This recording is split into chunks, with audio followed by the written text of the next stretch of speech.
അസ്സലാമു അലൈക്കും. അൽഹംദുലില്ലാഹി റബ്ബിൽ ആലമീൻ. അസ്സലാത്തു വസ്സലാമു അലാ അഷ്റഫിൽ മുർസലീൻ സയ്യിദുനാ മുഹമ്മദ് റസൂലുള്ളാഹി സ്വല്ലല്ലാഹു അലൈഹി വസല്ലം വഅലാ ആലിഹി വസഹ്ബിഹി അജ്മഈൻ. അമ്മാ ബഅദ്.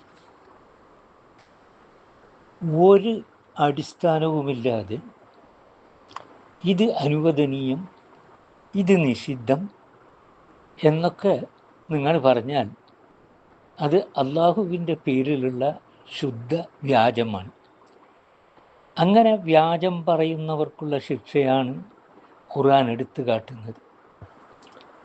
അതായത് വിഭവ ദൗർലഭ്യവും വേദനിപ്പിക്കുന്ന ശിക്ഷയും മതാവുൻ ഖലീലുൻ, അല്പം ചിലത് ഭൗതിക നേട്ടം അതുകൊണ്ടൊക്കെ കിട്ടാം.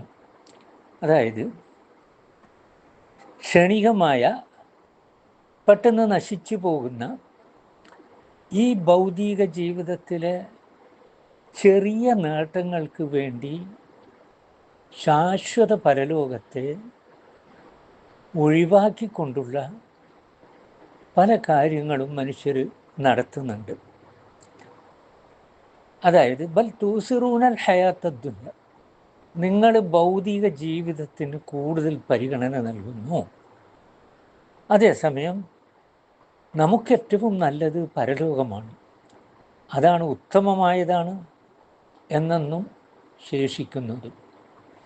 മനുഷ്യൻ ഈ ജീവിതത്തിൽ അനുഭവിച്ചു കൊണ്ടിരിക്കുന്ന അനുഗ്രഹങ്ങൾ പലതും ചിലപ്പോൾ പെട്ടെന്ന് ഈ മനുഷ്യൻ മരിച്ചു പോകാം, അല്ലെങ്കിൽ ആ അനുഗ്രഹങ്ങൾ അവനിൽ നിന്ന് നീങ്ങിപ്പോകാം. ഇതൊക്കെ സംഭവ്യമാണ്.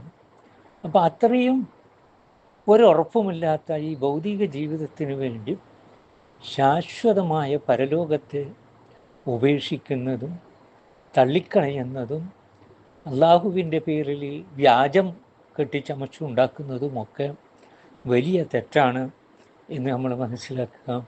വാഖിറു ദഅ്വാനാ അനിൽ ഹംദുലില്ലാഹി റബ്ബിൽ ആലമീൻ. അസ്സലാമു അലൈക്കും.